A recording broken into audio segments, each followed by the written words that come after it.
ಕಣ್ಗಳ ಮುಚ್ಚಿ ನಾವು ಪ್ರಾರ್ಥನೆ ಮಾಡಿ ಕ್ರಿಸ್ಮಸ್ ವಾಕ್ಯವನ್ನು ಕೇಳೋದಕ್ಕೆ ನಾವು ಸಿದ್ಧರಾಗೋಣ. ಸ್ತೋತ್ರಕರ್ತನೇ ಸ್ತೋತ್ರಪ್ಪ, ಈ ಒಳ್ಳೆಯ ದಿವಸಕ್ಕಾಗಿ ಸ್ತೋತ್ರ. ನಿನ್ನ ಜನನ ದಿವಸವನ್ನು ನೆನೆಸುವಂಥ ಈ ದಿನವನ್ನು ವಾಕ್ಯದಿಂದ ನಮ್ಮನ್ನು ಬಲಪಡಿಸಬೇಕೆಂದು ನಿನ್ನ ಹುಟ್ಟಿದ ಮುಖ್ಯವಾದ ಉದ್ದೇಶವನ್ನು ನಾವು ಅರಿತುಕೊಳ್ಳುವಂತೆ ಕೃಪೆ ಮಾಡಿಕೊಡಬೇಕೆಂದು ಯೇಸುವನ್ನು ನಾವು ಪ್ರಾರ್ಥಿಸ್ತೇನೆ. ಆಮೇಲೆ ಹಲ್ಲೆಲೂಯಾ, ಹಲ್ಲೆಲೂಯಾ. ಈ ಕ್ರಿಸ್ಮಸ್ ಅಂದಿದ ತಕ್ಷಣ ನಮಗೆಲ್ಲರಿಗೂ ಒಂದು ಸಂತೋಷ, ಸಂಭ್ರಮ ಬರಬೇಕು. ಹಲ್ಲೆಲೂಯಾ. ನಾನು ದೀಪ ಮುಖದಲ್ಲಿ ಮಾತ್ರ ಫುಲ್ ಕಳೆ ಕಾಣ್ತಾ ಇದ್ದೀನಿ, ಅಷ್ಟು ಸಂತೋಷವಾಗಿದೆ. ಆ ಸಂತೋಷ ಎಲ್ಲರ ಮುಖದಲ್ಲಿ ಕಾಣಬೇಕು. ಇವಾಗ ಬಂತೆಲ್ಲ ಅಲ್ವಾ? ಸೊ ಎಲ್ಲರ ಮುಖದಲ್ಲಿ ಏನಿರಬೇಕು? ಸಂತೋಷ. ಯಾಕಂದರೆ ಆತನ ಹುಟ್ಟಿದ್ದೆ ನಮ್ಮನ್ನು ಸಂತೋಷ ಪಡಿಸೋದಕ್ಕಾಗಿ. ಹಲ್ಲೆಲೂಯಾ. ನೋಡಿ, ಕ್ರಿಸ್ಮಸ್ಸು ಅಂತ ಅಂದಿದ ತಕ್ಷಣ ನಾವೆಲ್ಲರೂ ಕೂಡ ಕ್ರಿಸ್ಮಸ್ ಟ್ರೀ ಇಡ್ತೀವಿ, ಸ್ಟಾರ್ ಹಾಕ್ತೀವಿ, ಸ್ಯಾಂಟಾ ಕ್ಲಾಸ್ ಅನ್ನೋದನ್ನು ನಾವು ಯೋಚನೆ ಮಾಡ್ತೀವಿ ಅಲ್ವಾ? ಆದರೆ ಇವುಗಳ ಕಾರಣನ ಅನೇಕರಿಗೆ ತಿಳಿಯದೆ ಇವತ್ತು ಅದನ್ನು ಇಡೋದ್ರಿಂದ ಕೆಲವು ತಪ್ಪಾದ ಅಭಿಪ್ರಾಯಗಳು ಅವರಲ್ಲಿ ಹುಟ್ಟುಬಿಟ್ಟಿದೆ. ಈ ಕ್ರಿಸ್ಮಸ್ ಟ್ರೀ ಡೆಕೋರೇಷನ್ ಹೇಗೆ ಪಾಪ್ಯುಲರ್ ಆಯಿತು ಅಂತ ಹೇಳಿ ನಾವು ನೋಡುವಾಗ 16ನೇ ಶತಮಾನ 16th ಸೆಂಚುರಿನಲ್ಲೇ ಜರ್ಮನಿ ದೇಶದಲ್ಲಿ ಮಾರ್ಟಿನ್ ಲೂಥರ್, ಅಂದರೆ ಅವರ ಒಂದು ಕಾಲ ಯಾವತ್ತು ಅಂತ ಹೇಳಿದ್ರೆ ಕ್ರಿಸ್ತ ಶಕ 1483 1546ರಲ್ಲಿ ಒಂದು ದಿನ ರಾತ್ರಿ ಅವರು ತಮ್ಮ ಮನೆ ಮುಂದೆ ನಿಂತ್ಕೊಂಡು ಅವರು ನೋಡುವಾಗ ಆಕಾಶದ ಕಡೆ ಕಣ್ಣೆತ್ತಿ ನೋಡ್ತಾರೆ. ಅಲ್ಲಿ ever green tree, ever green ಅಂದರೆ ನಿತ್ಯವು, ಇದಕ್ಕೆ ಕಾಲ ಇಲ್ಲ. ಈ ಎವರ್ ಗ್ರೀನ್ ಟ್ರೀ ಅಂದರೆ ಏನಾವುದು? Christmas tree. ಇದು ಕಾಲ ಇಲ್ಲ. ಎಲ್ಲ ಗಿಡಗಳಿಗೆ ಉಗಾದಿ ಸಮಯಕ್ಕೆ ಏನಾಗುತ್ತೆ ಗೊತ್ತಾ? ಎಲೆ ಉದುರಿ ಚಿಗುರಬೇಕು. ಆದರೆ ಈ ಎವರ್ ಗ್ರೀನ್ ಟ್ರೀ ಅಂತ ಅದು ಹೆಸರಿಟ್ಟದ ಕಾರಣನೇ ಏನಂತ ಹೇಳಿದ್ರೆ ಅದು ಯಾವತ್ತೂ ಉದುರಲ್ಲ, ನಿತ್ಯವೂ ಹಸಿರಾಗೇ ಇರುತ್ತೆ. ಆ ಎವರ್ ಗ್ರೀನ್ ಟ್ರೀ ರಾತ್ರಿ ಆ ಸಮಯಕ್ಕೆ ನಕ್ಷತ್ರಗಳು ಸುತ್ತಲೂ ಕಾಣಿಸ್ತಾ ಇದೆ. ಈ ಎವರ್ ಗ್ರೀನ್ ಟ್ರೀನ ನೋಡಿದ ತಕ್ಷಣ ಇವ್ರಿಗೆ ಒಂಥರ ಸಂತೋಷ ಆಯಿತು. ಯಾರಿಗೆ? ಮಾರ್ಟಿನ್ ಲೂಥರ್ಗೆ. ಅವ್ರೇನು ಮಾಡಿದ್ರು, ಸೀದಾ ತಮ್ಮ ಮನೆಗೆ ಬಂದರು. ಅದನ್ನು ನಾನು ಯಾಕೆ ನನ್ನ ಮನೆಯಲ್ಲಿ ಮಾಡಬಾರ್ದು ಅಂಥೇಳಿ ಒಂದು ಆರ್ಟಿಫಿಷಿಯಲ್ ಟ್ರೀ ಆವಾಗಲೇ ಅವ್ರು ಮಾಡಿದ್ದು. ಮಾರ್ಟಿನ್ ಲೂಥರ್ ಏನು ಮಾಡ್ತಾರೆ, ಆ ಆರ್ಟಿಫಿಷಿಯಲ್ ಟ್ರೀನ ಇಟ್ಟು ಅದಕ್ಕೆ ಅವತ್ತಿನ ದಿವಸದಲ್ಲಿ ಲೈಟ್ಸ್ ಇಲ್ಲ, ಆ ಸಮಯದಲ್ಲಿ ಲೈಟ್ಸ್ ಇಲ್ಲ. ಅವರು ಕ್ಯಾಂಡಲಿಂದ ಅದನ್ನು ಅಲಂಕಾರ ಮಾಡ್ತಾರೆ. ಯಾವುದರಿಂದ? ಕ್ಯಾಂಡಲಿಂದ ಅಲಂಕಾರ ಮಾಡ್ತಾರೆ. ಈ ಕ್ಯಾಂಡಲ್ ಅಲಂಕಾರ ಮಾಡಿ ಅವರು ಆನಂದಿಸಿದ್ದು. ಅಂದರೆ ಇದು ಎಲ್ಲ ಸೀಸನ್ನಲ್ಲೂ ಒಂದೇ ಥರ ಎವರ್ ಗ್ರೀನ್ ಆಗಿರೋದಂಥ ಒಂದು ಗಿಡವಾಗಿತ್ತು. ಈ ಗಿಡಕ್ಕೆ ಇನ್ನೊಂದು ಒಂದು ಗುರುತು ನಾವೇನು ಹೇಳ್ಕೊಬೇಕಂದ್ರೆ ಅದು ಸದಾ ಜೀವಕ್ಕೆ ಗುರುತಾಗಿದೆ. ಹಲ್ಲೆಲೂಯಾ. ಹಚ್ಚ ಹಸಿರು ಏನಕ್ಕೆ ಗುರುತಾಗಿದೆ? ಜೀವಕ್ಕೆ ಗುರುತಾಗಿದೆ. ಈ ಗಿಡವನ್ನು ನೋಡಿ ಆನಂದಿಸೋದಕ್ಕೆ, ಅಂದರೆ ಯಾವಾಗ ಇದು ನಡೆದಿದ್ದು? 16ನೇ ಶತಮಾನದಲ್ಲಿ ನಡೆದಿದ್ದು.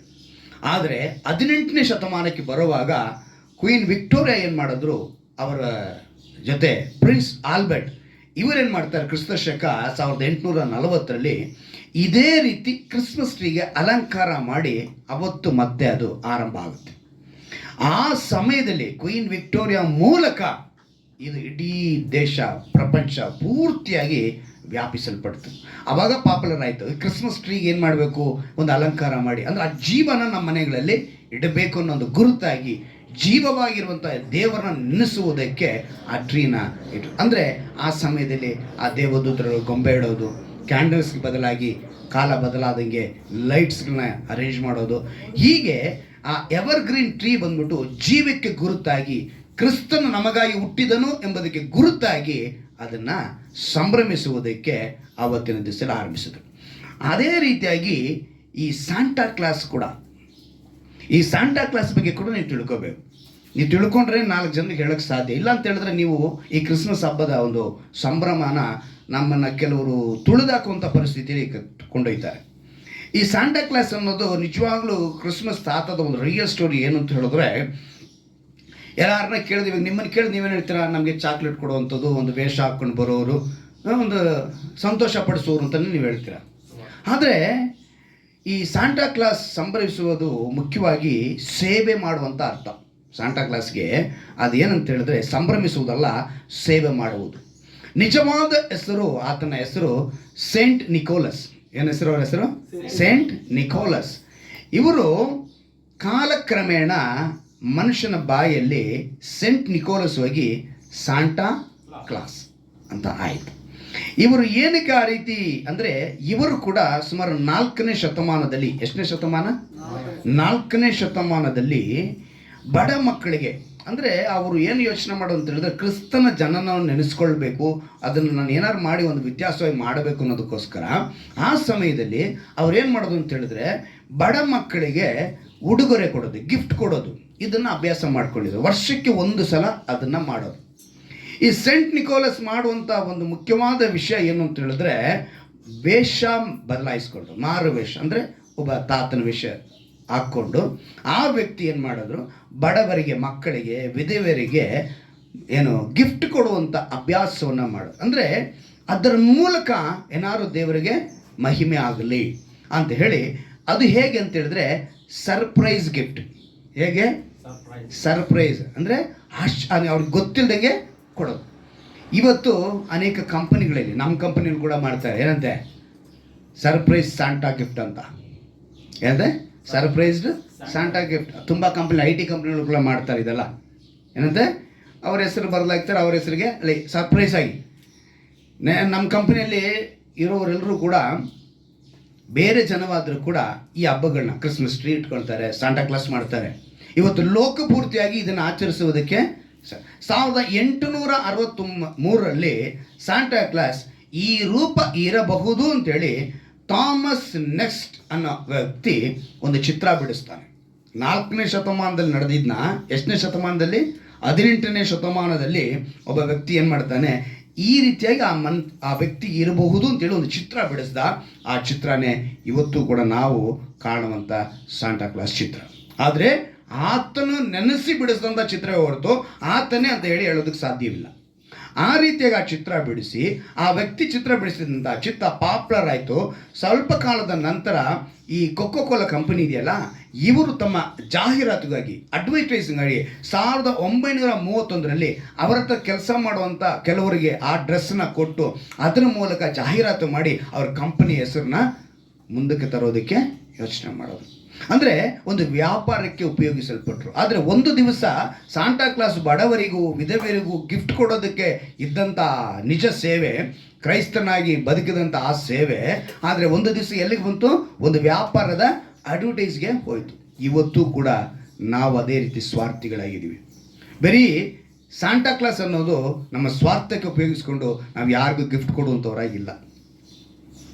ಗಿಫ್ಟ್ ಕೊಟ್ಟರೆ ಸಾಂಟಾ ಕ್ಲಾಸ್, ಅದೇ ನಮಗೆ ಬೇಕಾಗಿರೋದು. ನಾವು ಅನೇಕರಿಗೆ, ಯಾರಿಗನ್ನ ಬಡವರಿಗೆ ಏನಾದ್ರು ಒಂದು ಊಟ ಕೊಡೋದು, ಬಟ್ಟೆ ಕೊಡೋದು, ಏನೋ ಒಂದು ಮಾಡಬೇಕು. ಬಟ್ ಈಗಿನ ಕಾಲಕ್ಕೆ ಇದನ್ನು ಮಾಡಿದ್ರೆ ನೀವು ಅಮಿಷ ಒಡ್ಡಿ ಅವ್ರನ್ನೇನು ಮಾಡ್ತಾ ಇದ್ದೀರ ಅಂತ ಹೇಳ್ತಾರೆ, ಮತಾಂತರ ಮಾಡ್ತಿದ್ದೀರಾ ಅಂತ ಹೇಳ್ತಾರೆ. ಇದೆಲ್ಲವೂ ಕೂಡ ದೇವರಿಗೆ ಮೆಚ್ಚುಗೆ ಆಗಬೇಕು ಅಂತ ಮಾಡಿದಂಥ, ಆರಂಭಿಸಿದಂಥ ಒಂದು ವಿಷಯಗಳು. ಆದರೆ ಇವತ್ತು ಸ್ಯಾಂಟಾ ಕ್ಲಾಸ್ ಅನ್ನೋ ಹೆಸರಿನಲ್ಲಿ ಕೆಲವರು ಬೇಡದೇ ಇರೋಂಥ ಕಾರ್ಯಗಳು ಮಾಡ್ತಾರೆ. ಉದಾಹರಣೆಗೆ ಹೇಳಬೇಕು ಅಂತ ಹೇಳಿದ್ರೆ, ಜೋಕರ್ ಥರ ಡ್ಯಾನ್ಸ್ ಮಾಡ್ತಾರೆ. ಸ್ಯಾಂಟಾ ಕ್ಲಾಸ್ ಆ ರೀತಿ ಡ್ಯಾನ್ಸ್ ಮಾಡಲಿಲ್ಲ. ಅವರು ಯಾರು? ಜೋಕರ್ ಥರ ಡ್ಯಾನ್ಸ್ ಮಾಡಲಿಲ್ಲ. ಸ್ಯಾಂಟಾ ಅನ್ನೋರು ಇವತ್ತು ಡ್ರೆಸ್ ಹಾಕ್ಕೊಂಡು ಪಬ್ಗಳಲ್ಲಿ ಡ್ಯಾನ್ಸ್ ಮಾಡ್ತಾ ಇದ್ದಾರೆ. ಇವತ್ತು ಎಷ್ಟು ಪಬ್ಗಳಲ್ಲಿ ಈ ಡ್ರೆಸ್ ಹಾಕ್ಕೊಂಡು ಡ್ಯಾನ್ಸ್ ಮಾಡೋರು ಇದ್ದಾರೆ ಗೊತ್ತಾ? ಇವತ್ತು ಪಬ್ಗಳಲ್ಲಿ ಡ್ಯಾನ್ಸ್, ಮನ ಬಂದಂತೆ ಡ್ಯಾನ್ಸ್ ಮಾಡ್ತಾ ಇವತ್ತು, ಅಂದರೆ ಅಶ್ಲೀಲವಾದ ನೃತ್ಯಗಳು. ಸಾಂಟಾ ಕ್ಲಾಸಲ್ಲಿ ಒಂದು ರೋಡ್ನಲ್ಲಿ ಹೆಣದ ಮುಂದೆ ಆಡೋ ಥರ, ಅಥವಾ ಯಾವುದೋ ಒಂದು ಪಾಪ್ ಡ್ಯಾನ್ಸರ್ ಥರ, ಅಥವಾ ಬ್ರೇಕ್ ಡ್ಯಾನ್ಸ್ ಥರ ಸಾಂಟಾ ಕ್ಲಾಸ್ ಆಡಲಿಲ್ಲ. ಆದರೆ ಆ ಡ್ರೆಸ್ ಹಾಕ್ಕೊಂಡು ಇವತ್ತು ಅನೇಕರು ಏನು ಮಾಡ್ತಿದ್ದಾರೆ, ಅಂಥ ನೃತ್ಯಗಳು ಮಾಡೋದ್ರಿಂದ ಅದು ಕೆಟ್ಟ ಒಂದು ದೃಷ್ಟಿ ಬೀಳುವಂಥದ್ದು ವಿಷಯ. ಅಂದರೆ ಅದು ನಿಜವಾಗ್ಲೂ ಅದನ್ನು ಮಾಡಿದ್ದು ಏನಕ್ಕೆ ಅಂತ ಹೇಳಿದ್ರೆ, ಬಡವರಿಗೆ ಸಹಾಯ ಮಾಡಬೇಕು. ನೋಡಿ, ಪ್ರತಿ ಕ್ರಿಸ್ಮಸ್ಗೆ ನಾವೆಲ್ಲರೂ ಏನಾಗಬೇಕು? ಸ್ಟಾರ್ ಹಾಕ್ತೀವಿ ಅಲ್ವಾ? ಕೋಟ್ಯಾನು ಕೋಟಿ ಸ್ಟಾರ್ಗಳಿದೆ. ಎಷ್ಟಿದೆ? ಕೋಟ್ಯಾನು ಕೋಟಿ ಸ್ಟಾರ್ಗಳಿದೆ. ಆದರೆ ಅವತ್ತು ಒಂದು ಸ್ಟಾರು ಸ್ಪೆಷಲ್ ಆಯಿತು. ಅಲ್ಲೆಲ್ಲಯ್ಯ, ಅವತ್ತೊಂದು ಸ್ಟಾರು ಸ್ಪೆಷಲ್ ಆಗಿ ಕಂಡಿತು. ಅದು ಏನಕ್ಕೆ ಸ್ಪೆಷಲ್ ಆಗಿ ಕಂಡಿತು ಅಂತ ಹೇಳಿದ್ರೆ, ಅದಕ್ಕಿದ್ದಂಥ ಒಂದೇ ಒಂದು ಕೆಲಸ ಕೊಟ್ಟಿದ್ರು ದೇವರು. ಅದು ಏನು ಕೆಲಸ ಅಂದರೆ, ಮೂಡಣ ದೇಶದಿಂದ ಜೋಯಿಸರು ಬಂದರು. ಯಾರು ಬಂದರು? ಜೋಯಿಸರು. ಅವರಿಗೆ ಅದು ದಾರಿ ತೋರಿಸುವುದಕ್ಕೆ, ಮಾರ್ಗ ತೋರಿಸುವುದಕ್ಕೆ. ಯಾರಿಗೆ? ಮೂಡಣ ದೇಶದಿಂದ ಬಂದ 3 ಜೋಯಿಸರಿಗೆ ಅದು ದಾರಿ ತೋರಿಸುವಂಥ ಒಂದು ಲೊಕೇಶನ್, ಮ್ಯಾಪ್. ಇವತ್ತು ನಾವು ಗೂಗಲಲ್ಲಿ ಮ್ಯಾಪ್ ಹಾಕ್ಕೊಂಡು ಬರ್ತೀವಿ ಎಲ್ಲಿಗೆ ನಾವು ಹೋಗ್ಬೇಕು ಅಂದರೆ. ಆದರೆ ಅವತ್ತು ಅವರಿಗೆ ಗೂಗಲ್ ಯಾವುದಾಗಿತ್ತು, ಅವತ್ತು ಲೊಕೇಶನ್ ಯಾವುದಾಗಿತ್ತು, ಯಾವುದು ಮ್ಯಾಪ್ ಆಗಿತ್ತು ಅಂತ ಹೇಳಿದ್ರೆ ಆ ಸ್ಟಾರ್, ಆ ನಕ್ಷತ್ರ. ಆ ನಕ್ಷತ್ರ ಏನು ಕೆಲಸ, ದೇವ್ರು ಕೊಟ್ಟ ಕೆಲಸ, ತಂದೆಯಾದ ದೇವ್ರು ಕೊಟ್ಟ ಕೆಲಸ, ತನ್ನ ಕುಮಾರನ ಹುಟ್ಟಿಸಿದ್ದೀನಿ, ಆ ಜಾಗ ನೀನು ಯಾರಿಗೆ ತೋರಿಸ್ಬೇಕು? ಜೋಯಿಸರಿಗೆ. ಆ 3 ಜ್ಞಾನಿಗಳಲ್ಲಿ ಕೆಲವರು ಇವತ್ತಿಗೂ ಒಂದು ವಾದ ಇದೆ, ಭಾರತ ದೇಶದಿಂದ ಒಬ್ಬರು ಹೋಗಿದ್ದಾರೆ ಅಂತ. ಏನೋ ಆ 3 ಜ್ಞಾನಿಗಳಲ್ಲಿ ಒಬ್ಬರು ಭಾರತ ದೇಶದಿಂದ ಹೋದಂಥ ಜ್ಞಾನಿ. ಅವರು ಬಹಳ ವರ್ಷಗಳು ಪ್ರಯಾಣ ಮಾಡಿ ಹೋಗಿರೋದು ಅಲ್ಲಿಗೆ, ಬೆತ್ಲೆಹೇಮಿಗೆ. ಅದಕ್ಕೇನೆ ದೇವರು ವಿಶೇಷವಾಗಿ ಆ ಸ್ಟಾರ್ನ ಅವ್ರಿಗೆ ಕಳಿಸಿದ್ರು. ಇವತ್ತು ನಿಮ್ಮ ಫೋನ್ ಲಿಸ್ಟ್ನಲ್ಲಿ ಎಷ್ಟು ಜನ ಇಲ್ಲ ಆ ಥರ ಜಯಿಸೋರ ಥರ? ನಿಜವಾದ ಅರಸನನ್ನು ಕಾಣದೇ ಇರುವಂಥವ್ರು ಎಷ್ಟು ಜನ ಇಲ್ಲ? ಇವತ್ತು ಲೋಕದ ದುಃಖದಿಂದ, ಇಕ್ಕಟ್ಟಿನಿಂದ, ಸಂಕಟದಿಂದ, ಅನೇಕ ಸಮಸ್ಯೆಗಳಿಂದ ಇರುವಂಥವರಿಗೆ ಇವತ್ತು ನೀನು ಸ್ಟಾರ್ ಆಗಿದೆಯಾ? ಯೇಸು ಹುಟ್ಟಿದ ಸ್ಥಳವಾಗಿ ನೀನಿದೆಯಾ? ಇವತ್ತು ಸ್ಟಾರ್ ಹಾಕೋ ಉದ್ದೇಶ ಅದಾಗಿರಬೇಕು.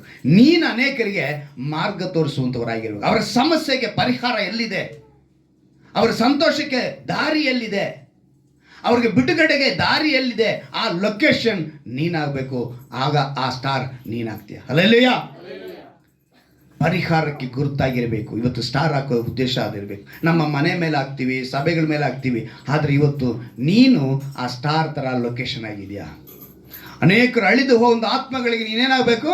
ಸ್ಟಾರ್ ಆಗಬೇಕು, ನಕ್ಷತ್ರವಾಗಬೇಕು. ಆ ರೀತಿ ಆದರೆ ಅದು ದೇವರಿಗೆ ಮೆಚ್ಚುಗೆ ಆಗಿದೆ. ಡಿಸೆಂಬರ್ ತಿಂಗಳಲ್ಲಿ ನಮಗೆ ಈ ತಿಂಗಳೊಂದು ವಾಗ್ದಾನ ಮಾಡಿದ್ರು. ಯೆಹೋವನು ಹೀಗನ್ನುತ್ತಾನೆ, ಏನಂತಾನೆ? ಕಾರ್ಯ ಸಾಧಿಸೋ ದಿನ ಅವರು ನನ್ನ ಸ್ವಕೀಯ ಜನರು. ಒಬ್ಬನು ತನ್ನ ಸ್ವಂತ ಮಗನನ್ನು ಸೇವಿಸುವ ಹಾಗೆ ನಾನು ಅವರನ್ನು ಕರುಣಿಸುವೆನು. ಅಲ್ಲಿ ಒಂದು ಮಾತಿದೆಯಲ್ಲ, ಸ್ವಂತ ಮಗ. ಪ್ರವಾದಿ ಮಲಾಕಿಯನ ಕಾಲಕ್ಕೆ ಅದನ್ನು ಬರೆಸಿದ ಏನಕ್ಕೆ ಅಂತ ಹೇಳಿದ್ರೆ, ಅಲ್ಲಿಂದ 400 ವರ್ಷ, 4 ಶತಮಾನಗಳೇನಿಲ್ಲ, ಯಾರೂ ಇಲ್ಲ. ಏನು ಯುಗ, ಕತ್ತಲ ಯುಗ. ಜನ ಏನು ಮಾಡ್ಬೇಕಂತ ಗೊತ್ತಿದ್ರು ಅಂತ ಅರಸನು ಬೇಕು ಅಂದಾಗಲೇ ಯಹೂದ್ಯರಲ್ಲಿ ಒಬ್ಬರು ಅರಸನು ಹುಟ್ಟಿದನು ಅಂಥೇಳಿ ಇವತ್ತು ದಾವೀದನೂರಿನಲ್ಲಿ ಒಬ್ಬ ರಕ್ಷಕನು ಹುಟ್ಟಿದ್ದಾನೆ ಎಂಬ ಮಾತು ನಾವು ಹೇಳೋದಕ್ಕೆ ಸಾಧ್ಯವಾಯಿತು. ಅವ್ರು ನಮಗೋಸ್ಕರ ಹುಟ್ಟಿದ್ರು. ತನ್ನನ್ನು ಸೇವಿಸುವ ಸ್ವಂತ ಮಗನನ್ನು ಕರುಣಿಸುವಂತೆ. ಏನಕ್ಕೆ ಆ ಮಾತು ಅನ್ನಬೇಕು? ಆ ವಾಗ್ದಾನ ನಮ್ಗೆ ಏನು ಕೊಡಬೇಕು? ಆ ವಾಗ್ದಾನದಿಂದ ನಾವು ಈ ತಿಂಗಳು ಏನು ಕಲ್ತ್ಕೊಂಡು ಬಂದಿದ್ದೀವಿ? ಒಂದೊಂದು ವಾರ ಒಂದೊಂದು ವಿಷಯ ಕಲ್ತ್ಕೊಂಡು ಬಂದಿದ್ದೀವಿ. ಸ್ವಂತ ಮಗನನ್ನು ಕರುಣಿಸುವಂತ ಹೇಳುವಾಗ 1 ಪೇತ್ರನು ಬರೆದ ಪತ್ರಿಕೆ 3ನೇ ಅಧ್ಯಾಯ 21ನೇ ವಾಕ್ಯವನ್ನು ಗಮನಿಸುವಾಗ ಅಲ್ಲಿ ಒಂದು ಮಾತು ಬರೆಯಲ್ಪಟ್ಟಿದೆ. ಆ ನೀರಿಗೆ ಅನುರೂಪವಾದ ದೀಕ್ಷಾ ಸ್ನಾನವು ಯೇಸು ಕ್ರಿಸ್ತನ ಪುನರುತ್ಥಾನದ ಮೂಲಕ ಈಗ ನಮ್ಮನ್ನು ರಕ್ಷಿಸುತ್ತದೆ. ಅದು ಮೈ ಕೊಳೆಯನ್ನು ಹೋಗಲಾಡಿಸುವಂಥದ್ದಲ್ಲ, ಒಳ್ಳೆ ಮನಸ್ಸಾಕ್ಷಿ ಬೇಕೆಂದು ದೇವರಿಗೆ ವಿಜ್ಞಾಪಿಸಿಕೊಳ್ಳುವಂಥದ್ದೇ. ಅಂದರೆ ಸ್ವಂತ ಮಗನನ್ನು ಕರುಣಿಸುವಂತೆ ಅಂತ ಹೇಳುವಾಗ ಆ ಸ್ವಂತ ಮಗನನ್ನು ಯಾವ ರೀತಿ ಕರುಣಿಸಿದ್ರು ಅಂತ ನೋಡಿದ್ರೆ, ಪುನರುತ್ಥಾನ. ಅವರು ನಮಗೋಸ್ಕರ ಹುಟ್ಟಿದರು, ನಮಗೋಸ್ಕರ ಬದುಕಿದರು, ನಮಗೋಸ್ಕರ ಪ್ರಾಣ ಕೊಟ್ಟರು, ನಮಗೋಸ್ಕರ ಜೀವಂತವಾಗಿ ಇದ್ದಾರಲ್ಲ, ಪುನರುತ್ಥಾನ ಹೊಂದಿದಾರಲ್ಲ. ಅದೇ ರೀತಿಯಾಗಿ ಒಬ್ಬ ಮಗನನ್ನು ಸೇವಿಸುವ ಪ್ರಕಾರ ನಾನು ಅವ್ರನ್ನ ಕರುಣಿಸುವೆ ಅಂತ ಹೇಳಿದ್ರೆ, ಪಾಪದ ಪಾಳಿಗೆ ಸತ್ತವರಂತ ನಮ್ಮನ್ನ ಅವರು ಪುನರುತ್ಥಾನವಾಗುವಂತೆ ಮಾಡ್ತಾರೆ. ಹಲ್ಲೆಲೂಯಾ. ಅದಕ್ಕೇನೆ ಅವರು ಒಬ್ಬ ಸ್ವಂತ ಮಗನನ್ನು ಸೇವಿಸುವ ಪ್ರಕಾರ ಏನಕ್ಕೆ ಆ ಮಾತೆ ಬಳಸಬೇಕು ಅಂತೇಳಿ ಯೋಚನೆ ಮಾಡುವಾಗ ಈ ಪಾದವನ್ನು ದೇವರು ಹೇಳ್ತಾರೆ. ಯಾಕಂತ ಹೇಳಿದ್ರೆ, ಪುನರುತ್ಥಾನ ಅಂತ ಹೇಳುವಾಗ ಯೇಸುವಿಗೆ ಒಂದು ವಿಶೇಷವಾದ ಮೇಲೆ ನಂಬಿಕೆ ಬರಬೇಕು. ನಾವು ಆತನ ಮೇಲೆ ನಮಗೆ ಏನಂತ ಹೇಳಿದ್ರೆ, ಯುಗ ಯುಗಾಂತರಕ್ಕೂ ಬದುಕುವ ದೇವರು ನಮ್ಮ ದೇವರು. ಎಂಥವರಾಗಿದ್ದಾರೆ ಅವರು? ಯುಗ ಯುಗಾಂತರಕ್ಕೂ ಬದುಕುವ ದೇವರಾಗಿದ್ದಾರೆ. ಪ್ರಕಟಣೆಯ ಮೊದಲನೇ ಗ್ರಂಥ 1ನೇ ಅಧ್ಯಾಯ ಅದರಲ್ಲಿ ಒಂದು ವಾಕ್ಯವನ್ನು ಓದ್ತೀನಿ ನೋಡಿ. ಪ್ರಕಟಣೆಯ ಯೋಹಾನ ಬರೆದ ಪ್ರಕಟಣೆ 1ನೇ ಅಧ್ಯಾಯ ಅದರಲ್ಲಿ 17ನೇ ವಾಕ್ಯ. ಸತ್ತವನ ಹಾಗೆ ಆತನ ಪಾದಗಳ ಮುಂದೆ ನೀ ಬಿದ್ದೆನು, ಆತನು ತನ್ನ ಬಲಗೈಯನ್ನು ತನ್ನ ಮೇಲಿಟ್ಟು, ಹೆದರಬೇಡ, ನಾನು ಮೊದಲನೆಯವನು ಕಡೆಯವನು, ಸದಾಕಾಲ ಜೀವಿಸುವನು ಆಗಿದ್ದೇನೆ, ಸತ್ತವನಾದೇನು ಮತ್ತು ಯುಗ ಯುಗಾಂತರಗಳಲ್ಲಿಯೂ ಬದುಕುವನಾಗಿದ್ದೇನೆ. ನಮ್ಮ ದೇವರು ಯಾರಾಗಿದ್ದಾರೆ? ಸತ್ತವನಾದನು, ಆದರೆ ಯುಗ ಯುಗಾಂತಗಳವರೆಗೂ ಬದುಕುವನಾಗಿದ್ದಾನೆ. ಒಬ್ಬ ಮಗನನ್ನು ಸೇವಿಸುವ ಪ್ರಕಾರ ಅವನನ್ನು ಕರುಣಿಸುವನು ಅಂತ ಹೇಳಿದ್ರೆ, ಹೇಗೆ ಯೇಸು ಕ್ರಿಸ್ತನಿಗೆ ಪುನರುತ್ಥಾನವಾಯಿತೋ ಹಾಗೆ ನಾವು ಪಾಪದ ಪಾಲಿಗೆ ಸತ್ತವರಾಗಿ ಪುನರುತ್ಥಾನ ಹೊಂದಿ ತಂದೆಯ ರಾಜ್ಯದಲ್ಲಿ ಸೇರಬೇಕು. ಹಲ್ಲೆಲೂಯಾ. ಅದಕ್ಕೆ ಆ ವಾಗ್ದಾನನ ಕೊಟ್ಟರು. ಇವತ್ತು ನಾವು ಕ್ರಿಸ್ಮಸ್ ಅಂತ ಹೇಳ್ತೀವಿ, ಕ್ರಿಸ್ತನ ಜನನ ಅಂತ ಹೇಳ್ತೀವಿ. ಈ ಜನನ ದಿವಸವನ್ನು ನಾವು ಅದನ್ನು ಸರಿಯಾದ ರೀತಿಯಲ್ಲಿ ಅರ್ಥ ಮಾಡಿಕೊಳ್ಳಬೇಕು. ಅಂದರೆ ನಾವೆಲ್ಲರೂ ಪಾಪದ ಪಾಲಿಗೆ ಸತ್ತವರ. ಯಾಕಂದ್ರೆ ಹುಟ್ಟಿದ ತಕ್ಷಣ ಹೇಳ್ತಾರೆ, ಏನೊಂದು ಮಾತು ಹೇಳ್ತಾರೆ, ಆ ಅಧ್ಯಾಯದಲ್ಲಿ ಒಂದು ಮಾತು ಪೇತ್ರನಲ್ಲಿ ನೋಡಿದ್ವಲ್ಲ, ಮನಸ್ಸಾಕ್ಷಿ. ಆ ಮನಸ್ಸಾಕ್ಷಿಗೋಸ್ಕರ ವಿಜ್ಞಾಪನೆ ಮಾಡಬೇಕು. ಹೇಳಿದಂತೆ ಮನಸ್ಸಾಕ್ಷಿ ಕೊಡಲ್ಪಟ್ಟಿದೆ. ವಿರುದ್ಧವಾಗಿ ಮಾನವ ಕುಲ ಇವತ್ತು ಕ್ರಿಸ್ಮಸ್ ಆಚರಣೆ ಮಾಡ್ತಾನೆ. ಹೇಗೆ? ಮನಸ್ಸಾಕ್ಷಿಗೆ ವಿರೋಧವಾಗಿ ಇವತ್ತು ಕ್ರಿಸ್ಮಸ್ನ ಆಚರಣೆ ಮಾಡ್ತಾನೆ, ಗುಡ್ ಫ್ರೈಡೇನ ಆಚರಣೆ ಮಾಡ್ತಾನೆ, ಈಸ್ಟರ್ನ ಆಚರಣೆ ಮಾಡ್ತಾನೆ, ನ್ಯೂ ಇಯರ್ನ ಆಚರಣೆ ಮಾಡ್ತಾನೆ. ಅದಕ್ಕೆ ಕೆಲವು ಸೇವಕರು ಏನು ಮಾಡ್ತಾರೆ, ಇವತ್ತಿನ ದಿವಸದಲ್ಲಿ ಇಂಥ ಪದಗಳೇ ಇಲ್ಲ, ನಾವು ಯಾಕೆ ಅದನ್ನು ಮಾಡಬೇಕು ಅಂತ ಬೋಧನೆ ತಂದುಕೊಟ್ರು. ನೋಡಿ, ನಾವು ಹೆಚ್ಚಾಗಿ ತಿಳ್ಕೊಬೇಕಾಗಿರೋದು ಕ್ರಿಸ್ಮಸ್ ಅಂದಿದ ತಕ್ಷಣ ಇವತ್ತೆಲ್ಲರೂ ನಾವೇನು ಮಾಡ್ತೀವಿ, ಮನೋರಂಜನೆಗೆ ಪ್ರಾಮುಖ್ಯತೆ ಕೊಡ್ತೀವಿ ಅಲ್ವಾ? ಮನೋರಂಜನೆ ನಮಗೆ ಬೇಕಾ ಬೇಡವಾ ಅಂತ ನಿಮ್ಮನ್ನು ಕೇಳಿದ್ರೆ ನೀವೇನು ಹೇಳ್ತೀರಾ? ಮನೋರಂಜನೆ ಬೇಕಾ ಬೇಡವಾ ಅಂದರೆ ನೀವೇನು ಹೇಳ್ತೀರಾ? ಬೇಕಲ್ವಾ? ಆದರೆ ಆ ಮನೋರಂಜನೆಯಲ್ಲಿ ನಾವು ಲೋಕನ ಸೇರಿಸಬಾರ್ದು. ಅರ್ಥ ಆಯ್ತಾ? ಲೋಕದ ರೀತಿಯಾದ ಮನೋರಂಜನೆ ಕಾರ್ಯಕ್ರಮಗಳು, ಡ್ಯಾನ್ಸ್ ಆಗ್ಬೋದು, ನಾಟಕ ಆಗ್ಬೋದು. ಮುಖ್ಯವಾಗಿ ಈ ದಿನಗಳಲ್ಲಿ, ಈ ದಿವಸದ ಈ ಕ್ರಿಸ್ಮಸ್ ಟೈಮಲ್ಲಿ ಹೆಚ್ಚಾಗಿ ವ್ಯಾಪಾರ ಆಗಿ ಲಾಭ ಪಡ್ಕೊಳ್ಳೋದು ಯಾರು ಅಂತ ಹೇಳಿದ್ರೆ ಮದ್ಯಪಾನದವರು. ಕ್ರಿಸ್ಮಸ್ಗೆ ಇಡೀ ಪ್ರಪಂಚ ಪೂರ್ತಿಯಾಗಿ ಹೆಚ್ಚಾಗಿ ವ್ಯಾಪಾರ ಲಾಭ ಪಡೆಯುವಂಥದ್ದು ಎಲ್ಲಿ ಅಂತ ಹೇಳಿದರೆ ಮದ್ಯಪಾನ ಅಂತ. ಅಲ್ಲಿಗೆ ಕ್ರಿಸ್ಮಸ್ಸನ್ನು ಯಾವ ರೀತಿ ಆಚರಣೆ ಮಾಡ್ತಿದ್ದಾರೆ? ಇವಾಗ ನಾನು ಹೇಳಿದ್ನಲ್ಲ, ಕ್ರಿಸ್ಮಸ್ ಟ್ರೀ ಏನಕ್ಕೆ ಬೇಕು ನಮಗೆ? ಜೀವನ ಗುರುತಿಸುವಂಥದ್ದು. ಸಾಂಟಾ ಕ್ಲಾಸ್ ಏನಕ್ಕೆ? ಅನೇಕರಿಗೆ ಬಡವರಿಗೆ ಸಹಾಯ ಮಾಡುವಂಥದ್ದು. ಸ್ಟಾರ್ ಏನಕ್ಕೆ? ನಾವು ಇನ್ನೊಬ್ಬರಿಗೆ ಸಮಸ್ಯೆ ಪರಿಹಾರವಾಗ ತೋರಿಸುವ ಜಾಗವಾಗಿ ನಾವು ಲೊಕೇಶನ್ ಆಗಬೇಕು, ಸ್ಟಾರ್ ಆಗಬೇಕು. ಇದನ್ನು ತಿಳ್ಕೊಂಡು ನಾವು ಇದೇ ರೀತಿ ಮಾಡಬೇಕು. ನಮ್ಮ ಪೆಟ್ರೋಲ್, ನಾನು ಗಾಡಿ ಓಡಿಸೋ ಜಾಗದಲ್ಲಿ ಪೆಟ್ರೋಲ್ ಬಂಕ್ನಲ್ಲಿ 4 ಜನರು ನನ್ನ 1.5 ತಿಂಗಳಿಂದ ಪ್ರಾಣ ತೆಗೆದರು. ಕ್ರಿಸ್ಮಸ್ಗೆ ಏನೂ ಇಲ್ವಾ, ಕ್ರಿಸ್ಮಸ್ಗೆ ಏನಿಲ್ವಾ, ಈ ಕ್ರಿಸ್ಮಸ್ಗೆ ಏನಿಲ್ವಾ, ನಮಗೆ ಒಂದು ಫುಲ್ ಬಾಟ್ಲ್ ಬೇಕು, ಬಿರಿಯಾನಿ ಬೇಕು, ಇದನ್ನೇ ಕೇಳ್ತಾಯಿದ್ರು. ನಾನು ಅವ್ರು ಕೇಳಿದಾಗೆಲ್ಲ ಒಂದು ಮಾತು ಹೇಳ್ತಿದ್ದೆ, ಫುಲ್ ಬಾಟ್ಲ್ ಕೊಡ್ತೀನಿ, ಆದರೆ ನಾನು ಕೊಡುವಂಥ ಬಾಟ್ಲ್ ಬೇರೆ ಅಂದೆ. ಏನು ಅಂದರು? ಹಂಗಾರೆ ವೈನ್ ಕೊಡ್ತೀಯಾ ಅಂದರು. ವೈನೇ ಕೊಡ್ತೀನಿ, ಆದರೆ ನೀವು ಅಂದುಕೊಳ್ಳೋ ವೈನ್ ಅಲ್ಲ, ನಾನು ಕೊಡೋ ವೈನ್ ಬೇರೆ ಅಂದೆ. ದ್ರಾಕ್ಷ ರಸ ಅಂದೆ. ಒಂದು ಬಾಕ್ಸ್ ತೊಗೊಂಡು ಬಂದು ಮನೇಲಿ ಮಾಡಿ ತೊಗೊಂಡೋಗಿ 1 ಲೀಟ್ರ್ ನೀರು ಬಾಟ್ಲು ತೊಗೊಂಬಂದು ಆ ನೀರನ್ನೆಲ್ಲ ನಮ್ಮ ಮನೆಗೆ ಹಾಕ್ಕೊಂಡು ಎಂಜಿಲ್ ಇಲ್ದಿರೋ ಬಾಟ್ಲಿಗೆ ತುಂಬಿ ಅದನ್ನು ತೊಗೊಂಡೋಗಿ ದ್ರಾಕ್ಷ ರಸನೂ ಕೊಟ್ಟೆ, ಕೇಕು ಕೊಟ್ಟೆ. ಪೆಟ್ರೋಲ್ ಬಂಕಲ್ಲಿರೋ 4 ಜನಕ್ಕೆ. ಅವ್ರಿಗೆ ಮಾತ್ರನೇ ಕೊಟ್ಟಿದ್ದು, ನಾನು ನಮ್ಮ ಡ್ರೈವರ್ಸ್ಗೆಲ್ಲ ಕೊಟ್ಟಿದ್ದು. ಏನಕ್ಕೆ ಹೇಳ್ತೀನಿ ಅಂತ ಹೇಳಿದ್ರೆ, ಅವ್ರು ಏನು ಕೇಳಿದ ತಕ್ಷಣ ನಾವು ಬಾಟ್ಲಿಸ್ ಕೊಡೋದಲ್ಲ, ಅವ್ರ ಜೊತೆ ಹೋಗಿ ನಾವು ಮದ್ಯಪಾನಕ್ಕೆ ಹೋಗೋದಲ್ಲ, ಡ್ರಿಂಕ್ಸ್ ಮಾಡೋದಕ್ಕೆ ಹೋಗೋದಲ್ಲ. ಇವತ್ತು ಕ್ರಿಸ್ಮಸ್ ಅನ್ನೋ ಹೆಸರು ಹೇಳ್ಕೊಂಡು ಎಷ್ಟು ಜನ ಡ್ರಿಂಕ್ ಪಾರ್ಟಿಗಳು, ಪಬ್ಗಳು. ಇವತ್ತು ಎಷ್ಟು ಆಫರ್ ಇದೆ ಗೊತ್ತಾ? ಮಗ್ ಬೀರಂತೆ, ಜಗ್ ಬೀರಂತೆ, ಬಾಟ್ಲಂತೆ, ಅದಂತೆ ಇದಂತೆ ಆಫರ್ಗಳ ಮೇಲೆ ಆಫರು. ಇವತ್ತು ಕೋರಮಂಗಲ, ಇಂದಿರಾನಗರ, MG ರೋಡು ಈ ಕಡೆಲ್ಲ ಹೋಗ್ಬಿಟ್ರೆ ನೀವು ಈಗ ನಾವು ಯಾವ ಲೋಕದಲ್ಲಿ ಇದ್ದೀವಿ ಅನ್ಬೇಕು ಅನ್ನೋ ಮಟ್ಟಿಗಿರ್ತಾರೆ ಹೆಣ್ಮಕ್ಳಾಗಲಿ ಗಂಡು ಮಕ್ಕಳಾಗಲಿ. ಇವತ್ತಿನ ದಿವಸ ಎಷ್ಟು ಅನಾಹುತಗಳು ನಡೆಯುತ್ತೋ ಗೊತ್ತಿಲ್ಲ, ಆದರೆ ಇವತ್ತಿನ ದಿವಸ ಆ ರೀತಿ. ಅಂದರೆ ಮನೋರಂಜನೆ ನಮಗೆ ಬೇಕಾಗಿದೆ. ಡ್ಯಾನ್ಸ್ ಬೇಡ ಅಂತ ಹೇಳಿಲ್ಲ, ಡ್ಯಾನ್ಸ್ನಲ್ಲಿ ಆತ್ಮಿಕತೆ ಇರಬೇಕು. ಹೇಗೆ ಆ ಡ್ಯಾನ್ಸಲ್ಲಿ ಆತ್ಮಿಕತೆ ಇರೋಕ್ಕೆ ಸಾಧ್ಯ? ಇತ್ತು. ನೀವು ಚೂಸನ್ ಅಂತ ಒಂದು ಆ್ಯಪ್ ಇದೆ ಗೊತ್ತಲ್ಲ, ದೇವರದೊಂದು ವೆಬ್ ಸೀರೀಸ್ ಬರುತ್ತೆ. ಕ್ರಿಸ್ತನ ಜನನವನ್ನು ಹಿಡಿದು ಅವ್ರು ಬೆಳೆದು ಸೇವೆ ಮಾಡಿ ಶಿಲುಬೆಗೆ ಹೋಗೋರು ಅದನ್ನು ತೋರಿಸ್ತಾರೆ. ಅದರಲ್ಲಿ ಇನ್ನೂ ನಡೀತಾ ಇದೆ. ಈಗ ಎಷ್ಟು ಪಾರ್ಟ್ ಬಂದಿದ್ದು ಗೊತ್ತಾ ಅದರಲ್ಲಿ, ವೆಬ್ ಸೀರೀಸಲ್ಲಿ ಅದರಲ್ಲಿ ತೋರಿಸ್ತಾರೆ. ಯೇಸು ಕ್ರಿಸ್ತನು ಕಾನಾ ಊರಿನ ಮದುವೆಯಲ್ಲಿ ಅವರು ಡ್ಯಾನ್ಸ್ ಮಾಡಿದ್ದು. ನಾವು ಯೇಸು ಕ್ರಿಸ್ತನು ಕಾನಾ ಊರಿನ ಮದುವೆಯಲ್ಲಿ ಡ್ಯಾನ್ಸ್ ಮಾಡೋದನ್ನು ಅವರು ಚಿತ್ರೀಕರಣ ಮಾಡಿದ್ದಾರೆ. ಅವರು ಅವತ್ತಿನ ಏನೇನು ನಡೀತೋ ಆ ಘಟನೆಗಳೆಲ್ಲ ರಿಯಲ್ ಆಗಿ ತೋರಿಸ್ಬೇಕು ಅಂತೇಳಿ ಒಂದು ವೆಬ್ ಸೀರೀಸ್ ಬಂದಿದೆ. ಅಂದರೆ ಡ್ಯಾನ್ಸ್ ಮಾಡಿಲ್ಲ ಅಂತ ಅರ್ಥನಾ? ಯೇಸು ಕ್ರಿಸ್ತನು ಯಾರ ಜೊತೆ ಮಾತಾಡಿಲ್ವಾ? ಹೆಣ್ಮಕ್ಳ ಜೊತೆ ಮಾತಾಡಿಲ್ವಾ? ಎಲ್ಲರ ಜೊತೆ ಮಾತಾಡಿದ್ದಾರೆ, ಎಲ್ಲರ ಜೊತೆ ಬೆರೆತಿದ್ದಾರೆ. ಎಲ್ಲರೂ ಅವ್ರಿಗೆ ಅಣ್ಣ ಇಲ್ಲ, ಆದರೆ ತಮ್ಮ ಇದ್ದಾರೆ. ಅವ್ರಿಗೆ ಅಕ್ಕ ಇಲ್ಲ, ತಂಗಿರಿದ್ದಾರೆ. ತಮ್ಮಂದ್ರಿದ್ರು, ತಂಗಿರಿದ್ರು, ಒಡ ಹುಟ್ಟಿದವರಿದ್ರು, ಸ್ವಂತ ಇತ್ತು, ಬಂಧು ಇತ್ತು. ಎಲ್ಲರೊಂದಿಗೆ ಅವ್ರು ಅಪ್ಪಿಕೊಂಡು, ಅದಕ್ಕೇ ಪೌಲನು 2-3 ಕಡೆ ಬರೆದಿದ್ದಾನೆ, ಪವಿತ್ರವಾದ ಮುದ್ದಿಟ್ಟು ಒಬ್ಬರನ್ನೊಬ್ಬರು ಆಲಂಗಿಸಿರಿ, ಪ್ರೀತಿನ ತೋರಿಸಿರಿ ಅಂತ ಹೇಳಲ್ಪಟ್ಟಿದೆ. ಏನಂತ ಹೇಳಿದೆ? ಪವಿತ್ರವಾದ ಮುದ್ದಿಟ್ಟು. CSI ಸಭೆಗಳಲ್ಲಿ ಒಬ್ರಿಗೊಬ್ರು ರಿಲೇಷನ್ನಲ್ಲಿ ಅಂದರೆ ಸಂಬಂಧಿಕರು ಒಬ್ರಿಗೊಬ್ರು ಏನು ಮಾಡ್ತಾರೆ? ಆಲಂಗಿಸಿ ಮುದ್ದಿಟ್ಕೊಳ್ತಾರೆ. ಇದೆಲ್ಲ ಫಾರಿನ್ ಕಲ್ಚರ್ ಅಂತ ಹೇಳ್ತಾರೆ ನಮ್ಮವರು. ಫಾರಿನ್ ಕಲ್ಚರ್ ಅಲ್ಲ, ಸತ್ಯವೇದ ಹೇಳ್ತಾರದು, ಯೇಸು ಹೇಳ್ತಾರಂಥದ್ದು. ನಾವೇನಿರಬೇಕು? ಪವಿತ್ರವಾದ ಮುದ್ದಿಟ್ಟು ಒಬ್ರನ್ನೊಬ್ಬರ ಆಲಂಗಿಸಿ. ಅಂದರೆ ಮನರಂಜನೆ ಅಂದಿದ ತಕ್ಷಣ ಇವತ್ತು ನಮಗೆಲ್ಲರಿಗೂ ತಪ್ಪಾದ ಅಭಿಪ್ರಾಯಗಳು, ತಪ್ಪಾದ ವಿಷಯಗಳು. ಈ ಮನೋರಂಜನೆ ಬರೋದಕ್ಕೆ ಕಾರಣ ಏನು ಗೊತ್ತಾ? ಒಂದಾನೊಂದು ಕಾಲದಲ್ಲಿ ದೇವರ ರಾಜ್ಯವನ್ನು ಕಟ್ಟುವುದಕ್ಕಾಗಿ ಈ ಕ್ರಿಸ್ಮಸ್ ಹಬ್ಬ ಬಂದಾಗ ಕೆಲವು ಮಿಷನರಿಗಳು ಮಾಡಿದಂಥ ವಿಷಯ ಏನು ಅಂತ ಹೇಳಿದ್ರೆ, ಸುವಾರ್ತೆ ಹೇಳುವುದಕ್ಕಾಗಿ ನಾಟಕಗಳನ್ನ ಮಾಡಿದ್ರು, ನೃತ್ಯಗಳನ್ನ ಮಾಡಿದ್ರು. ಏನು ಮಾಡಿದ್ರು ಅವರು? ಸ್ವಾರ್ಥ ಹೇಳೋದಕ್ಕಾಗಿ. ಯೇಸು ಕ್ರಿಸ್ತನು ನಮಗೋಸ್ಕರ ಹುಟ್ಟಿದನು, ನಮಗೋಸ್ಕರ ಜೀವ ಕೊಟ್ಟನು, ನಮಗೋಸ್ಕರ ಜೀವಂತವಾಗಿ ಎದ್ದನು ನಾವು ವಿಷಯನ ತಿಳಿಸೋದಕ್ಕೆ ಅವ್ರು ಮಾಡಿದಂಥ ರೂಪ, ಅವ್ರು ಆರಿಸಿ ಅಂದ್ಕೊಂಡದ್ದು ಏನು ಅಂತ ಹೇಳಿದ್ರೆ ನಾಟಕನು, ನೃತ್ಯ. ಮಿಷನರಿಗಳು ಅದನ್ನು ಆರಂಭಿಸಿದ್ರು, ಒಳ್ಳೆಯ ವಿಷಯಕ್ಕಾಗಿ ಅದನ್ನು ಆರಂಭಿಸಿದ್ರು. ಅಂದರೆ ಮೊದಲೆಲ್ಲ ಇದ್ದಿದ್ದು ಬರೀ ಬೀದಿ ನಾಟಕನೇ. ಎಷ್ಟು ಜನ ಬೀದಿ ನಾಟಕ ನೋಡಿದ್ದೀರಾ?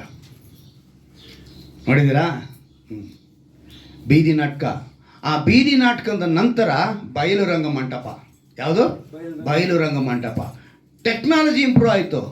ಟೆಕ್ನಾಲಜಿ ಇಂಪ್ರೂವ್ ಆಗಿ ಇವೆರಡಕ್ಕೂ ಸೇರಿ ಒಂದು ಹೆಸರು ಬಂತು, ಸಿನಿಮಾ. ನಾಟಕನೇ ಡ್ರಾಮಾ. ಅರ್ಥ ಆಯ್ತಾ? ಇದಕ್ಕೆ ಒಂದು ಹೆಸರು ಬಂತು, ಏನಂತ ಬಂತು? ಸಿನಿಮಾ ಅಂತ ಬಂತು. ಅಂದರೆ ಈ ಸಿನಿಮಾ ಬಂದ ನಂತರ ನೋಡಿ, ಕಾಲ ಬದಲಂತ ಇದು ಬಂತು. ಮನುಷ್ಯರಲ್ಲಿ ಆವತ್ತಿನ ದಿವಸದಲ್ಲಿ ಅವರು ಮಾಡಿದಂಥ ಬೀದಿ ನಾಟಕ ಆಗಿರ್ಬೋದು, ಬಯಲುರಂಗ ಮಂಟಪದಲ್ಲಿ ಮಾಡಿದಂಥ ನಾಟಕ ಆಗಿರ್ಬೋದು, ಅಥವಾ ಸಿನಿಮಾ ಅಂತ ಬಂದಾಗಲೂ ಕೂಡ ಇರ್ಬೋದು. ಏನು ಬಂತು ಅಂತ ಹೇಳಿದ್ರೆ, ಮನುಷ್ಯನಲ್ಲಿ ಎಚ್ಚರಿಕೆ ವಹಿಸುವುದಕ್ಕೆ ಕೆಲವೊಂದು ವಿಷಯಗಳಲ್ಲಿ ಅವರು ಎಚ್ಚರಿಕೆ ವಹಿಸಬೇಕು, ಧೈರ್ಯ ತಂದುಕೊಳ್ಳಬೇಕು, ಸಮಾಜ ಸೇವೆ ಹೇಗೆ ಮಾಡಬೇಕು, ಜ್ಞಾನವನ್ನು ಹೇಗೆ ಬೆಳೆಸಿಕೊಳ್ಳಬೇಕು ಅಂತ ಹೇಳಿ ಡ್ಯಾನ್ಸ್ ಮೂಲಕ, ನಾಟಕ ಮೂಲಕ, ಚಿತ್ರ, ಪರದೆ ಮೇಲೆ ಚಿತ್ರ ಮೂಲಕ ಅವರು ತಿಳಿಯಪಡಿಸಿದ್ರು. ಈ ರೀತಿ ಬಂದಂಥ ಈ ಸಿನಿಮಾ ಇವತ್ತು ಮೋಸ, ವಂಚನೆ, ಕಳ್ಳತನ, ಕೊಲೆ, ಸೇಡು, ಕಾಮವನ್ನು ಪ್ರೇರೇಪಿಸುವಂಥದ್ದು, ಸುಳ್ಳು ಪ್ರೀತಿ ಪ್ರೇಮಗಳು. ಯಾವುದು? ಸುಳ್ಳು ಪ್ರೀತಿ. ಇವತ್ತಿನ ದಿವಸದಲ್ಲಿ ಈಗ ಇದಕ್ಕೆ ತುಂಬ ಜನ ಬಿದ್ದೋಗ್ತಾರೆ. ಸುಳ್ಳು ಪ್ರೀತಿ ಪ್ರೇಮ. ಪ್ರೀತಿ ದೇವರ ಹತ್ರ ಇರುತ್ತೆ, ಪ್ರೇಮ ಲೋಕದಲ್ಲಿರುತ್ತೆ. ಇದೆರಡನ್ನೂ ಇವಾಗ ಮಿಕ್ಸ್ ಆಗ್ತಾ ಇದೆ. ದೇವರು ಪ್ರೀತಿ ಮಾಡ್ತಾ ಇದ್ದಾನೆ, ಆದರೆ ನಾವು ಪ್ರೇಮಿಸುವುದು ಬೇರನ್ನ. ಒಲುಮೆ ಪ್ರಸಂಗಿಯಲ್ಲಿ ತುಂಬ ಪ್ರಸಂಗಿಯಲ್ಲ, ಪರಮಗೀತದಲ್ಲಿ ಎಷ್ಟು ಕಡೆ ಒಲುಮೆ, ಒಲವು, ನಲ್ಲನು, ಒಂದು ಎಂಥ ಸಂಬಂಧ ದೇವರು ಇಟ್ಟಿದ್ದಾರೆ ಅಂತೇಳಿ ಅಂಥ ಸಂಬಂಧಗಳನ್ನ ಅದರಲ್ಲಿ ತಿಳಿಯಪಡಿ. ಅಂದರೆ ದೇವರ ಪ್ರೀತಿನ ಮರೆತವರಾಗಿದ್ದಾರೆ. ಇವತ್ತೊಂದು ಹುಡುಗ ಹುಡುಗಿ ಮಾತಾಡಿದ ತಕ್ಷಣ ತಪ್ಪಾಗಿ, ನಮ್ಮಲ್ಲಿ ಸಭೆಗಳಲ್ಲಿ ನಾವು ಹೇಗಿರಬೇಕು ಅಂತ ಹೇಳಿದ್ರೆ, ಅಣ್ಣ ತಂಗಿ ಫ್ರೆಂಡ್. ಏನಂತೆ? ಅಣ್ಣ ತಂಗಿ ಫ್ರೆಂಡ್, ಅಕ್ಕ ತಮ್ಮ ಫ್ರೆಂಡ್ ಇರೋದಕ್ಕೆ ಸಾಧ್ಯ. ಆದರೆ ಯಾವ್ಯಾರು ಯಾವ ವಿಧದಲ್ಲಿ ಇರ್ತಾರೋ ಆ ಇದನ್ನು ಡಿಸ್ಟೆನ್ಸ್ ಏನು ಮಾಡಬೇಕು? ಮೈಂಟೈನ್ ಮಾಡಬೇಕು. ಇದರಲ್ಲಿ ಏರುಪೇರಾಯಿತು ಅಂತ ಹೇಳಿದ್ರೆ ಯಾರ ಹೆಸರು ಕೆಟ್ಟೋಗುತ್ತೆ? ದೇವರ ಹೆಸರು ಕೆಟ್ಟೋಗುತ್ತೆ. ಸೊ ನಾವು ಎಚ್ಚರಿಕೆಯಿಂದ ಇರಬೇಕು. ಈ ಒಂದು ರೀತಿಯಾಗಿ ನಾವು ಮನರಂಜನೆ ಕಾರ್ಯಕ್ರಮಗಳಾಗ್ಬೋದು. ಆದರೆ ಇವತ್ತೇನಾಗಿದೆ, ದುರಾಭ್ಯಾಸಗಳನ್ನು, ಶರೀರ ಭಾವಗಳನ್ನು ಅಪೇಕ್ಷಿಸುವ ಚಿತ್ರಗಳು ಹೆಚ್ಚಾಗಿ ಬಂದ್ಬಿಡ್ತು. ದೇಶದಲ್ಲಿ ಅಂದರೆ ದೇವರಲ್ಲಿ ಭಕ್ತಿ ತೋರಿಸುವಂಥದ್ದು, ಅಥವಾ ದೇಶಭಕ್ತಿ ತೋರಿಸುವಂಥದ್ದು, ಕುಟುಂಬ ಜವಾಬ್ದಾರಿ ತೋರಿಸುವಂಥದ್ದು, ವಿಜ್ಞಾನವನ್ನು ತಿಳಿಸುವಂಥದ್ದು, ದೇವರಿಗೆ ಮೆಚ್ಚುವಂಥ ಸಮಾಜ ಸೇವೆ ಮಾಡುವಂಥದ್ದು ಯಾವುದನ್ನೂ ತೋರಿಸಲ್ಲ. ಇವತ್ತು ಶರೀರ ಭಾವಗಳನ್ನ ಅಪೇಕ್ಷಿಸುವಂಥದ್ದು, ಅಂಥದ್ದನ್ನೇ ಏನು ಮಾಡ್ತಾರೆ? ಸಿನಿಮಾದಲ್ಲಿ ಮಾಡ್ತಾರೆ. ಅಂಥ ಮನರಂಜನೆ ಕಾರ್ಯಕ್ರಮ ಕ್ರಿಸ್ಮಸ್ ಟೈಮಲ್ಲಿ ಬರಬಾರ್ದು. ಆತ್ಮಿಕವಾದ ಮನರಂಜನೆ ಬರಬೇಕು. ದೇವರ ಸುವಾರ್ತೆ ಸಾರಲು ಪಡಬೇಕು. ಒಂದು ನಾಟಕ ನಡೀತು ಅಂದರೆ, ಒಂದು ಡ್ಯಾನ್ಸ್ ನಡೀತು ಅಂತ ಹೇಳಿದ್ರೆ ಅಲ್ಲಿ ಏನು ಬರಬೇಕು? ದೇವರ ರಾಜ್ಯ ಕಾಣಬೇಕು. ಅಂಥ ಡ್ಯಾನ್ಸ್ಗಳು ದೇವರ ನಾಮ ಮಹಿಮೆ ಪಡಬೇಕು. ಇದು ನಮಗೆ ಬಹಳ ಮುಖ್ಯವಾಗಿದೆ. ಯೇಸು ಹುಟ್ಟಿದ ವ್ಯಕ್ತಿಯಲ್ಲಿ ಬದಲಾವಣೆ ಬರಬೇಕು, ಮಾನಸಾಂತರ ಬರಬೇಕು, ಮನೆಯಲ್ಲಿ ಶಾಂತಿ ಸಮಾಧಾನವಿರಬೇಕು, ಶರೀರ ಭಾವಗಳಿಗೆ ಸ್ಥಳ ಇರಬಾರ್ದು. ಹಾಗಂತ ಮಾತ್ರಕ್ಕೆ ಕಷ್ಟ ಇರೋಂಥ ಅರ್ಥನಾ? ಯೇಸು ಬಂದರೆ ಒಂದು ವಾಕ್ಯ ಓದೋಣ.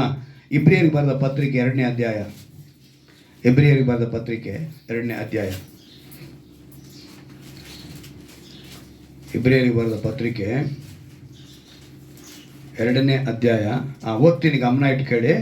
14ನೇ ವಾಕ್ಯದಿಂದ ನಾನು ಓದ್ತೀನಿ ಕೇಳಿ. ಇದಲ್ಲದೆ ಮಕ್ಕಳು ರಕ್ತ ಮಾಂಸಧಾರಿಗಳಾಗಿರುವುದರಿಂದ, ಏನಂತ ಹೇಳ್ತಿದ್ದಾರೆ? ಇದಲ್ಲದೆ ಮಕ್ಕಳು ರಕ್ತ ಮಾಂಸಧಾರಿಗಳಾಗಿರುವುದರಿಂದ ಆತನು ಅವರಂತೆಯೇ ಆದನು. ನಾವೆಲ್ಲ ಮಾಂಸಧಾರಿಗಳಾಗಿಂದ ದೇವರು ಕೂಡ ಏನಾದ್ರಂತೆ? ಮಾಂಸಧಾರಿ ಆದನು. ತನ್ನ ಮರಣದಿಂದಲೇ ಮರಣ ಅಧಿಕಾರಿಯನ್ನು, ಅಂದರೆ ಸೈತಾನನನ್ನು ಅಡಗಿಸಿ ಬಿಡುವುದಕ್ಕೂ, ಮರಣದ ಭಯದ ದೆಸೆಯಿಂದ ತಮ್ಮ ಜೀವಮಾನದಲ್ಲೆಲ್ಲ ದಾಸತ್ವದೊಳಗಿದ್ದವರನ್ನು ಬಿಡಿಸುವುದಕ್ಕೂ ಅವರಂತೆ ರಕ್ತ ಮಾಂಸಧಾರಿಯಾದನು. ಒಂದು ವೇಳೆ ದೇವರು ಏನಾದರೂ ರಕ್ತ ಮಾಂಸಧಾರಿ ಆಗದೆ ಹೋಗಿದ್ರೆ ಆತನಿಗೆ ಶರೀರ ಇರಲಿಲ್ಲ, ಉಪ್ಪು ಖಾರ ತಿಂತಾ ಇರಲಿಲ್ಲ, ಅದಕ್ಕೆ ಅವ್ರಿಗೆ ಏನು ಗೊತ್ತಾಗಲ್ಲ. ನಮಗಿಲ್ಲಿ ಉಪ್ಪು ಖಾರ ತಿನ್ನೋ ದೇಹ, ನಮ್ಮಲ್ಲಿ ಪಾಪಗಳು ಬಂದ್ಬಿಡುತ್ತೆ, ನಮಗೆ ಪ್ರೀತಿ ಪ್ರೇಮ ಗೊತ್ತಿದೆ, ಕೋಪ ತಾಪ ಗೊತ್ತಿದೆ, ನಮಗೆ ರುಚಿ ಗೊತ್ತಿದೆ, ನಮಗೆ ಅದನ್ನು ಕೇಳ್ತೀವಿ ಇದನ್ನು ಕೇಳ್ತೀವಿ ಅಂತೇಳಿ ಮನುಷ್ಯ ಹೇಳಕ್ಕೆ ಸಾಧ್ಯ ಆಗಬಾರ್ದು ಅಂತೇಳಿ ದೇವ್ರು ಏನು ಮಾಡಿದ್ರು?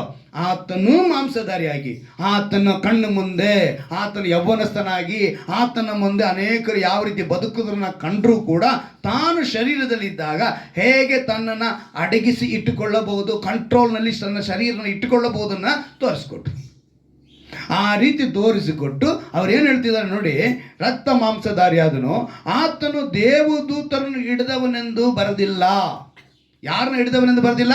ದೇವದೂತನ ಹಿಡಿದವನು ಬರೆದಿಲ್ಲ. ಅಬ್ರಹಾಮನ ಸಂತತಿಯನ್ನು ಕೈ ಹಿಡಿದಿದ್ದಾನಷ್ಟೇ. ನಾವೆಲ್ಲ ಅಬ್ರಹಾಮನ ಸಂತತಿಯವರಾಗ್ತೀವಿ. ಆತ್ಮಿಕವಾಗಿ, ಶಾರೀರಿಕವಾಗಿ ಆಗಲ್ಲ, ಆತ್ಮಿಕವಾಗಿ ನಾವು ಆಗ್ತೀವಿ. ಅಬ್ರಹಾಮನ ಸಂತತಿ ಆದದರಿಂದ ಆತ ಎಲ್ಲ ವಿಷಯಗಳಲ್ಲಿ ತನ್ನ ಸಹೋದರರಿಗೆ ಸಮಾನವಾಗಬೇಕೆಂದು ಹೀಗೆ ಆತನು ಜನರ ಪಾಪಗಳನ್ನು ನಿವಾರಣೆ ಮಾಡೋದಕ್ಕಾಗಿ ದೇವರ ಕಾರ್ಯಗಳಲ್ಲಿ ಕರುಣೆಯೂ ನಂಬಿಕೆಯೂ ಉಳ್ಳ ಮಹಾಯಾಜಕನಾದನು. ಕರುಣೆಯೂ ಉಳ್ಳ ಮಹಾಯಾಜಕನಾದನು.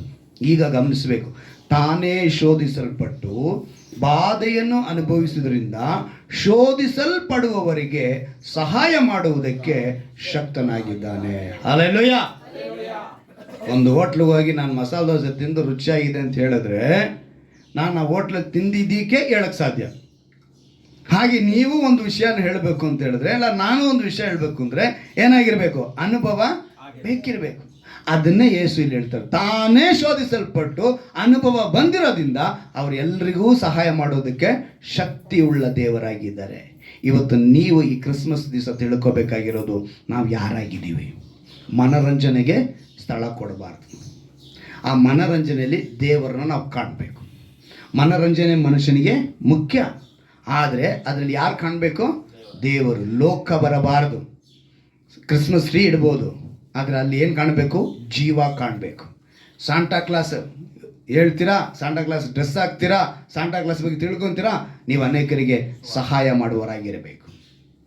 ಸ್ಟಾರ್ ಇಡ್ತೀರಾ, ನೀವು ಅನೇಕರಿಗೆ ಪರಿಹಾರಕ್ಕೆ ಮಾರ್ಗ ತೋರಿಸುವಂಥ ಸ್ಟಾರ್ ಆಗಿ ಇರಬೇಕು. ಹಾಗಿದ್ದಾಗ ನೀವು ಮನರಂಜಿಸುವುದಕ್ಕೆ ನೀವು ನಾಟಕ ಮಾಡ್ತೀರಾ, ನೃತ್ಯ ಮಾಡ್ತೀರಾ, ಅದೆಲ್ಲವೂ ದೇವರ ರಾಜ್ಯವನ್ನು ಕಟ್ಟುವುದಕ್ಕಾಗಿರಬೇಕು. ಅದಕ್ಕೆ ನಮಗೆ ಮನಸ್ಸಾಕ್ಷಿನ ಕೊಟ್ಟಿದ್ದಾರೆ. 1 ಪೇತ್ರ 3:21 ನೋಡಿ ಪ್ರಕಾರ ಅವ್ರೇನು ಕೊಟ್ಟಿದ್ದಾರೆ? ಮನಸ್ಸಾಕ್ಷಿ ಕೊಟ್ಟಿದ್ದಾರೆ. ಆ ಮನಸ್ಸಾಕ್ಷಿ ಏನಕ್ಕೆ ಅಂತ ಹೇಳಿದ್ರೆ, ನಾವು ಪಾಪದ ಪಾಲಿಗೆ ಸತ್ತವರಾಗಿ ನೀತಿಗೆ ಜೀವಿಸುವುದಕ್ಕೆ ನಮ್ಮನ್ನು ಸರಿಪಡಿಸಿಕೊಳ್ಳೋದಕ್ಕೆ ಮನಸ್ಸಾಕ್ಷಿ.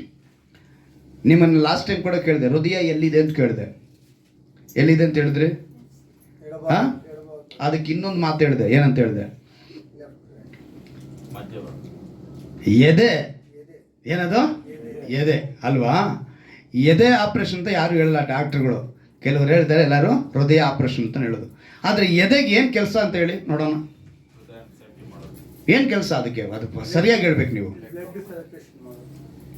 ಇನ್ನೂ ನಿಮ್ಗೆ ಅರ್ಥ ಆಗೋ ಥರ ಹೇಳ್ಬೇಕು ನನಗೆ. ನಮ್ಮ ಮನೇಲಿ ಸಂಪಿದೆ, ಮೇಲೆ ಟ್ಯಾಂಕಿಗೆ ನೀರು ಹರಿಬೇಕು. ಏನಿಟ್ಟಿರ್ತೀವಿ?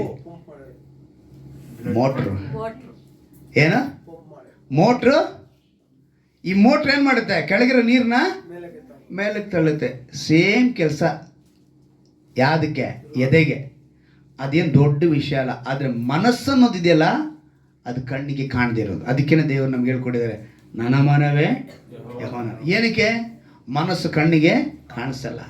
ನೋಹನ ಕಾಲದಲ್ಲಿ ದೇವರು ಹೇಳ್ತಾರೆ ಒಂದು ಮಾತು, ಈ ಮನುಷ್ಯನ ಕೃತ್ಯಗಳು ನನಗೆ ಕೆಟ್ಟದಾಗಿ ಮನಸ್ಸು ತುಂಬ ನೋವಾಗಿದೆ ಅಂತ ಹೇಳ್ತಾರೆ. ಏನಂತ ಹೇಳ್ತಾರೆ?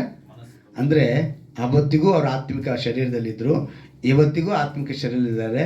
ಆ ಮನಸ್ಸು ನಮಗೆ ಕರೆಕ್ಟಾಗಿರ್ಬೇಕು. ಆ ಮನಸ್ಸಾಕ್ಷಿ ಕರೆಕ್ಟಾಗಿದ್ದರೆ ನಮ್ಮ ಕ್ರಿಸ್ಮಸ್ ಹಬ್ಬ ದೇವರಿಗೆ ಮಹಿಮೆ ಆಗುತ್ತೆ. ಹಲ್ಲೆಲೂಯಾ.